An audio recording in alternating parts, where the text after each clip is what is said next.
بسم اللہ الرحمن الرحیم۔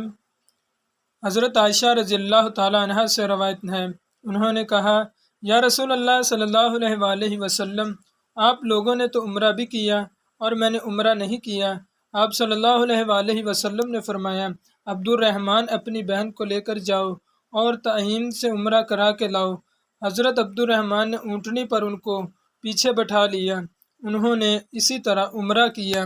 حضرت ابو ہریرہ رضی اللہ تعالیٰ عنہ سے روایت ہے، انہوں نے کہا، نبی صلی اللہ علیہ وآلہ وسلم سے پوچھا گیا، کون سا عمل افضل ہے؟ آپ صلی اللہ علیہ وآلہ وسلم نے فرمایا، اللہ اور رسول پر ایمان لانا۔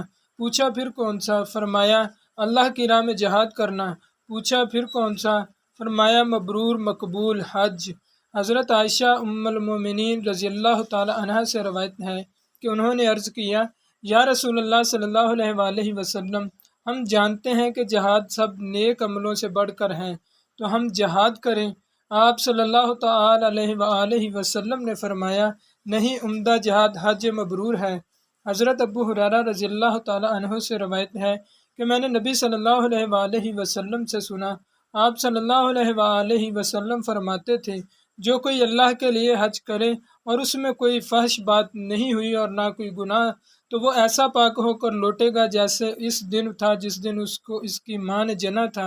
حضرت زید بن جبیر رضی اللہ تعالیٰ عنہ حضرت عبداللہ بن عمر رضی اللہ تعالیٰ عنہ کے گھر تشریف لائے تو دیکھا وہاں کنات کے ساتھ شامیانہ لگا ہوا ہے۔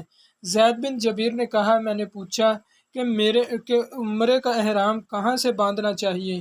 انہوں نے کہا، رسول اللہ صلی اللہ علیہ وآلہ وسلم نے نجد والوں کے لیے کرن اور مدینہ والوں کے لیے ذوالحلیفہ اور شام والوں کے لیے حجفہ مقرر کیا ہے۔ دوستوں، ویڈیو اچھی لگی اور لائک کیجیے گا، سبسکرائب کیجیے گا، دوستوں کو بھی ثواب کی نیت سے لازمی شیئر کیجیے گا۔